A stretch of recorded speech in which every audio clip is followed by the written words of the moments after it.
경기도 연천군에서 아프리카 돼지열병의 확산을 막기 위해 살처분한 돼지 수만 마리의 핏물과 침출수가 부근 하천으로 흘러들고 있습니다. 정부가 다른 대안도 없이 살처분 정책에만 매달리고 있다는 지적도 나옵니다. 정승원 건국대 축산학과 교수 자리에 함께했습니다. 어서 오십시오. 네, 안녕하십니까. 네, 교수님 저희 JTBC가 이틀 전부터 살처분 돼지 매립지 주변의 문제점들을 집중적으로 보도해드리고 있습니다. 네, 알고 충분히 있습니다. 예상됐던 그런 문제들입니다. 침출수가 그렇습니다. 주변 하천을 오염시키는 등 여러 가지 문제점들 지금 드러나고 있습니다. 그렇습니다. 이 문제는 사실 살처분 대상 그 돼지가 이미 예상이 돼 있었기 때문에 사실 어떻게 살처분 후에 안정적으로 또 환경에 영향을 미치지 않도록 처리할 것인가에 대한 계획을 충분히 세웠어야 하는 문제입니다. 그런데 어떻게 보면은 언제까지 살처분을 하겠다라는 일정에 너무 이렇게 쫓기면서 일을 하다 보니까 그 뒷부분이 미흡하면서 발생된 어떻게 보면은 필연적으로 일어날 수 있는 일이 일어난 것이다. 이렇게 예측합니다. 네, 매립하시는 분들의 얘기로는 이미 땅에 묻힌 돼지 사체에서 침출수가 흘러나오지는 않고 있다. 이 매립을 앞두고 쌓아둔 돼지 사체에서 핏물 등이 흘러나오는 것이다. 이렇게 주장하고 있는데 이건 어떻게 생각하십니까? 아마 지금 그거는 지금 현재의 얘기일 것이고 과거에 지금 매립했던 것도 많은 지금 문제점이 노출되고 있습니다.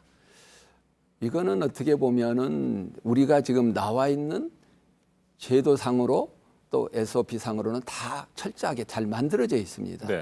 문제는 그걸 제대로 이행하고 있지 않다는 거죠. 또 그것을 제대로 이행하고 있지 않음에도 불구하고 감독기관에서 철저하게 이거를 감독하지 않고 있다라는 명확한 증조합니다.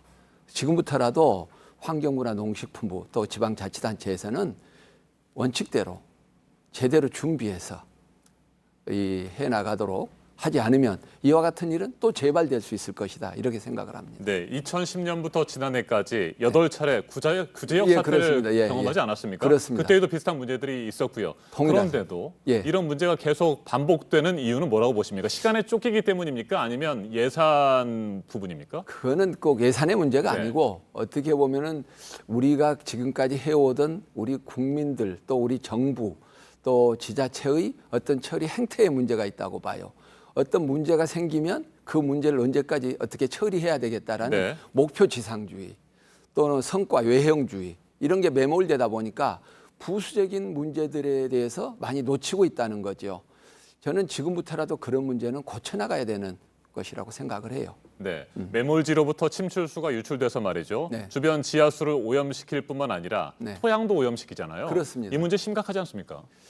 지금 이 문제에 대해서 이미 지금 지적이 되고 있습니다. 그래서 지금 최근 연천 같은 경우에는 주민들도 그거를 또 싫어해요. 자기 땅을 쓸 수가 없기 때문에 매몰을 하게 되면 토지에다가. 그래서 이번 연천 같은 경우에는 매립을 하지 않냐고 렌더링으로 가자고 했었는데 렌더링을 충분히 하지 못하다 보니까 매몰로 가면서 이번에 이런 문제가 발생이 된 것 같습니다. 네, 렌더링 시스템이라고 하는 것이 위생적인 시설에서 고온, 고압 기술을 이용해서 돼지 사체를 파쇄하는 작업을 말하는 거잖아요. 렌더링 시스템인데 이게 우리나라에서 지금 일반화됐습니까? 아니면 쉽지 않습니까? 지금 이거 말고도 동물 사체 말고도 동물에서 나오는 여러 가지 부산물들을 렌더링이라고 해서 고온 고압 처리를 해서 거기서 나오는 기름은 사료용 유지로 거기서 나오는 찌꺼기들은 다시 육골분을 만들어서 또 사료 원료로 쓰고 있습니다. 현재도.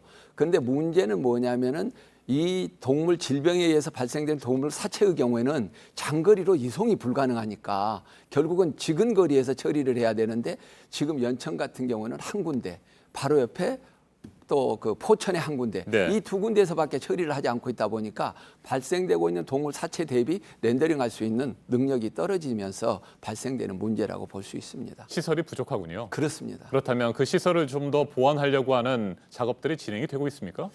이 문제는 지금 거기에 새롭게 지금 지을 수 있는 문제는 아니고요. 전국적으로 지금 많은 지금 렌더링 회사가 있기 때문에 앞으로는 이런 문제를 대비해서라도 거점형 그런 그 렌더링 시설들을 지정을 해서 체계적으로 이제 준비를 해나가야 되지 않겠느냐. 이번 사태가 아마 그거를 이야기해 준다고 볼 수 있습니다. 네, 지하수와 주변 토양 오염의 문제점에 대해서 앞서 저희가 얘기를 나눴는데 가축 전염병 예방법 24조인가요? 근데 이걸 보면 이 매몰지를 3년 뒤면 다른 용도로 사용할 수 있잖아요. 그렇습니다. 그 매몰지를 다른 용도로 사용하면서 예를 들자면 농작물을 기른다거나 네네네. 이래도 문제 없습니까? 상관없습니다. 네. 그건 상관이 없는데 왜 그러냐면 지금 돼지 사체를 가지고 지금 매립하게 될 때는 가축전염법 예방법에 의해서 위생적으로 안전하게 처리할 수 있는 방법이 이미 만들어져 있습니다. 근데 지금까지 해온 절차들을 보면 그런 안전한 절차를 다 이행하지 않았다라는 거죠. 네. 그래서 그 과정 속에서 결국은 거기서 나오는 여러 가지 침출수가 토양으로 유출되면서 토양을 오염시키거나 또는 그 아래 지하수를 오염시키거나 하는 이런 문제가 발생했던 거죠. 이번에도 그런 어떤 문제에서 원칙을 충분히 지키지 아니한 가운데서 발생한 사건 사고다. 저는 그렇게 봅니다. 네, 아프리카 돼지열병의 경우에 아직까지 네. 예방 백신과 치료제를 개발하지 못했습니다. 뭐 그렇습니다. 한 1, 2년 지나면 나올 수도 있다 이런 얘기도 있었습니다. 네, 아직까지는 그렇습니다. 없기 때문에 그렇습니다. 그렇다면 유일한 방법이 살처분밖에 없는 겁니까? 현재는 우리나라뿐만 아니라 전 세계적으로 지금 아프리카 돼지열병 같은 경우는 백신도 없고 네. 치료제가 없기 때문에 살처분이 가장 유효한 방법으로 지금 그리고 가장 신속한 방법으로 하고 있습니다. 그러나 우리나라 입장에서는 그렇게 할 수 있는 넓은 토양을 갖고 있지도 않고 그래서 다른 대안을 앞으로는 좀 더 적극적으로 정부가 강구해 나가야 될 때가 됐다 이렇게 생각을 합니다. 네, 일반 농장에서는 최근 아프리카 돼지열병의 확산세가 주춤한 것 같습니다. 이건 네네, 왜 그렇다고 그렇습니다. 보십니까? 지금 현재 우리나라 같은 경우 지난 9월 17일 날 파주에서 최초 발생되고 나서 지난 10월 9일 날 마지막으로 14번째 발생된 뒤에는 네. 지금 발생이 안 되고 있습니다. 그거는 가장 큰 거는 우선은 우리나라 최초 발생된 질병임에도 불구하고 우리 축산 농가가 신속하게 신고를 해줬다는 거. 그래서 추가적으로 확산이 되지 않았다는 거. 두 번째는 정부의 그 과잉 대응에 대한 지금 이야기가 나오고 네. 있는데 어떻게 보면 우리나라 최초에서 발생된 질병이다 보니까 정부 입장에서는 신속하게 이걸 처리하고 싶은 그래서 확산을 막고 싶은 의욕이 있었다고 봅니다. 그러다 보니까 농가도 마찬가지고 국민들도 마찬가지고 이와 같은 지역 단위의 대규모의 동물 살처분을 승인하고 용인했다고 봅니다. 그러나 앞으로는 이런 것이 저는 쉽지 않을 거라고 봅니다. 네, 교수님 끝으로 한 가지만 질문을 드리겠습니다. 최근에 진행되고 있는 네. 멧돼지 포획 작업 네네. 어떻게 평가하세요? 지금 이제 멧돼지에서 발생되는 부분 때문에 정부가 상당히 좀 우려를 하고 있는 것 같습니다. 네. 혹시 멧돼지에서 집돼지로 또 감염이 되면 어떻게 할까 그러는데 사실은 이 ASF 자체가 접촉성 질병이기 때문에 접촉을 하지 않으면 발생하지 않습니다. 우리나라는 또 지형적으로나 여러 가지 우리나라 축산 농가들이 지금 하고 있는 그 사양 관리 실태 자체가 네. 지금 외국하고는 또 다릅니다. 굉장히 잘하고 있습니다. 그래서 멧돼지로부터 집돼지로 지금 감염될 수 있다는 가능성은 상당히 저는 낮다고 보고 있고요.